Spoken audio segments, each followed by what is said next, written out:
सत्यवचनी, करारी व जहाल माताचे लोकमान्य टिळक सर्वांनाच माहिती आहेत. बघूया त्यांचं बालपण कसं होतं ते.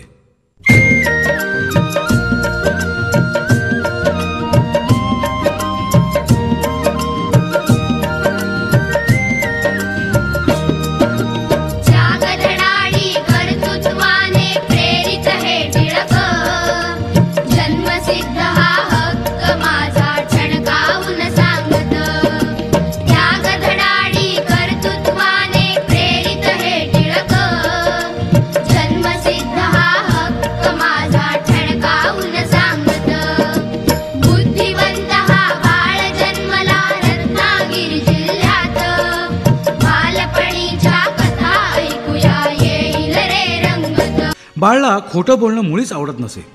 काहीही झालं तरी आपला खरेपणा सोडायचा नाही हे त्याचं तत्व होतं. एकदा वर्गात मुलांनी शेंगा खायला आणल्या. मुलांनी शेंगा खाल्ल्या आणि टरफलं वर्गातच टाकली. गुरुजी वर्गात आल्यावर त्यांना टरफलं दिसली. त्यांनी मुलांना ओरडून विचारलं, कोणी टाकली टरफलं वर्गात? सगळी मुले चिडीचूप, कोणीच काही बोलेना. गुरुजी चिडले, कोणी बोलत का नाही? मग मी सर्वांना छडी मारतो, घ्या सगळ्यांनी शिक्षा. त्यांनी सर्वांना छडी मारण्यास सुरुवात केली. बाळची वेळ आली. गुरुजी म्हणाले, बाळ हात पुढे कर. बाळ म्हणाला, मुलांनो असे होते बाळ गंगाधर टिळक, जिद्दी आणि हुशार.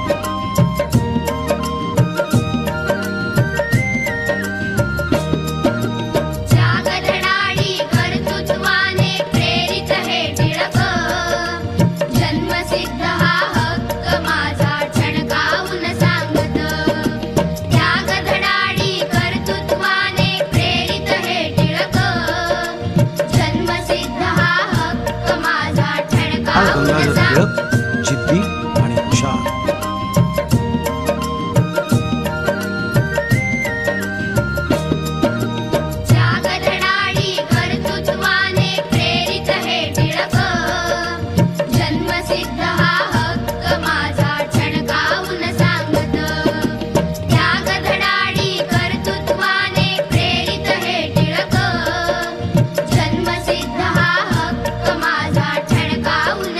गंगाधर टिळक, जिद्दी आणि हुशार.